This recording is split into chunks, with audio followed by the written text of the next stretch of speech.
నమస్కారం NSTV news కి స్వాగతం. నా పేరు సంధ్య. ఇక వార్తల్లోని ముఖ్యాంశాల్ని చూద్దాం. బుధవారం తిమ్మాపురం గ్రామంలో శివాలయం వద్ద జరిగిన ఘర్షణ అనంతరం తిమ్మాపురం పోలీస్ స్టేషన్లో ఫిర్యాదు. ఈ నేపథ్యంలో గురువారం తెల్లవారుజామున 4 పశువులు మృతి చెందిన సంఘటన సంచలనంగా మారింది. గుర్తు తెలియని వ్యక్తులు పశువుల దానాల్లో విషం కలిపి ఉన్నట్లు, అందుకే అవి మృతి చెందినట్లు స్థానికులలో అనుమానాలున్నాయి.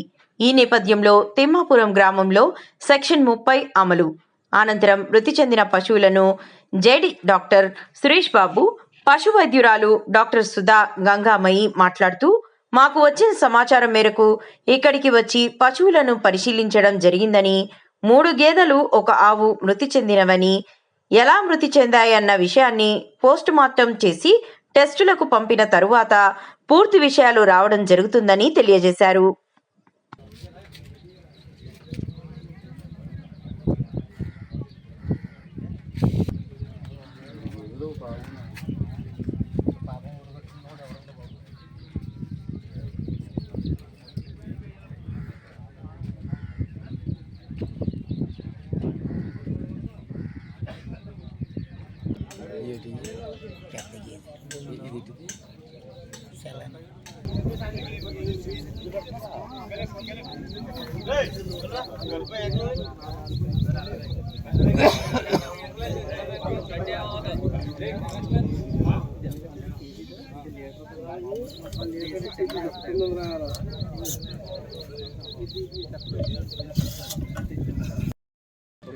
చాలా మంచి కర్మ మనిషి మీద ఉంటే మనిషి డైరెక్ట్గా రావాలి.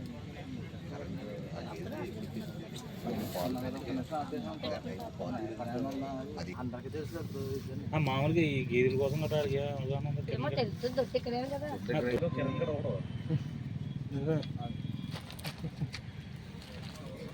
ఇక్కడి నుంచి రావకలేదురా, ఇక్కడి నుంచి రావకలేదు. 10,000 పడితే ఎక్కడి నుంచి వస్తాడు.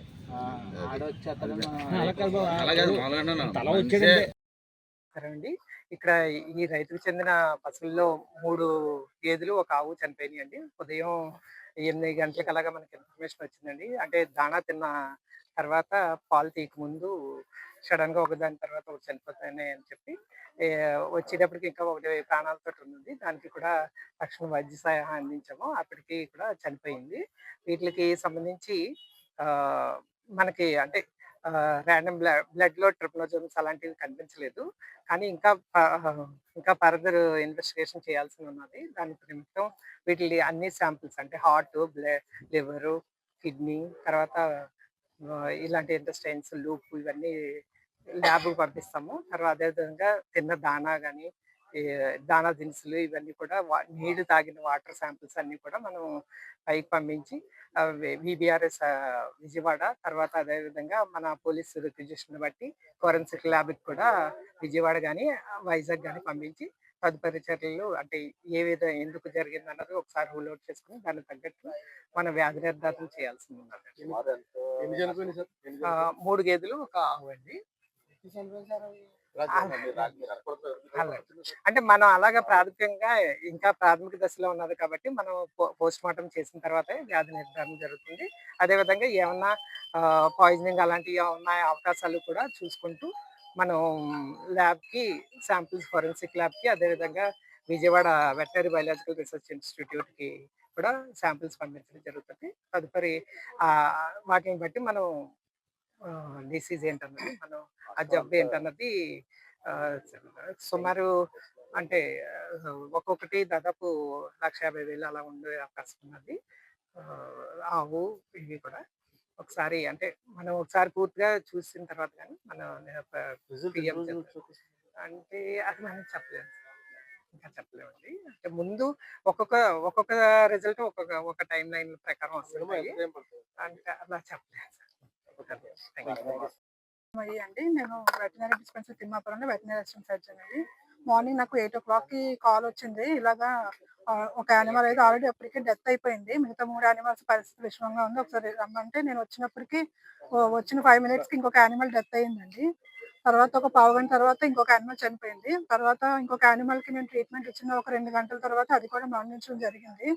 తర్వాత మా ఏడీ గారు అది వచ్చి వచ్చారు. ఇప్పుడు నెక్స్ట్ రిక్విజిషన్ లెటర్ అది వీళ్ళు ఎఫ్ఐఆర్ అది ఫైల్ చేశారు. ఆ, అక్కడ పోలీస్ స్టేషన్ నుంచి రిక్విజిషన్ లెటర్ వచ్చాక మేము పోస్ట్ మార్టం కండక్ట్ చేస్తామండి. చేసి అదే డెత్ కారణం అది కూడా శాంపిల్స్ అన్ని ల్యాబ్ పంపించి రిజల్ట్ వచ్చిన తర్వాత తెలుస్తుంది. అప్పుడు అండి మా తాతల కాడి నుంచి మాకు గేదెలు ఉన్నాయి. మా ముత్తాతల కాడి నుంచి ఇన్ని సంవత్సరాల్లో ఎన్నడూ మాకు ఎప్పుడు ఇలాంటివి జరగలేదు. ఈ పరిస్థితి ఇది ఎప్పుడైనా ఏ పాము కుట్టో చచ్చిపోవాలి కానీ ఒకేసారి చచ్చిపోవడం అన్నది ఎప్పటికీ జరగలేదు. అలాంటిది మాకు సడన్ గా ఇలా జరగడం అన్నది చాలా అనుమానాస్పదంగానే ఉంది. ఒకేసారి అన్ని పోవడం అన్నది అసలు తీసుకోలేకపోతున్నాం. మాకు అసలు అందు మీద ఆదాయం వస్తుందని మేము పెంచట్లేదండి. నోరులేని జీవులు మాకున్న దాంట్లో మాకేం పోతుంది, ఇంత పెడితే దాంట్లో మేము మా మనసుకి ఆనందానికి పెంచుకుంటున్నాం తప్ప వాటి మీద ఆదాయం వచ్చి మేము బతుకుదామని పెంచుకోవట్లేదు. కానీ మా వరకు అయితే మాకు నిన్న మా మీద దాడి జరిగింది. మేమంటూ మా శివాలయం దగ్గర మేమంటూ పనులు చేసుకుంటున్నప్పుడు మా మీద కొంతమంది వ్యక్తులు వచ్చి మా మీద దాడి చేశారు. ఆ దాడి పూర్వకంగా మేము కంప్లైంట్ పెట్టామని కక్ష తీర్చుకోవడానికి మా జీవులు చంపేశారండి. అంటే మా మీద కక్ష ఉంటే మనుషులు చూసుకోవాలి కానీ నోరు లేని జీవులు చంపేయడం అన్నది అసలు సరైన విధమే కాదండి. దీని గురించి అయితే మాకు చాలా అనుమానంగా ఉంది. దీని మీద అధికారులు అందరూ స్పందించి దీని మీద ఒక యాక్షన్ తీసుకోవాల్సిందిగా కోరుకుంటున్నాం. నా పేరు సత్యదుర్గ, పెదపూడి శ్రీరామకృష్ణ గారు వాళ్ళ అమ్మాయిని, తిమ్మాపురం, కాకినాడ రూరల్.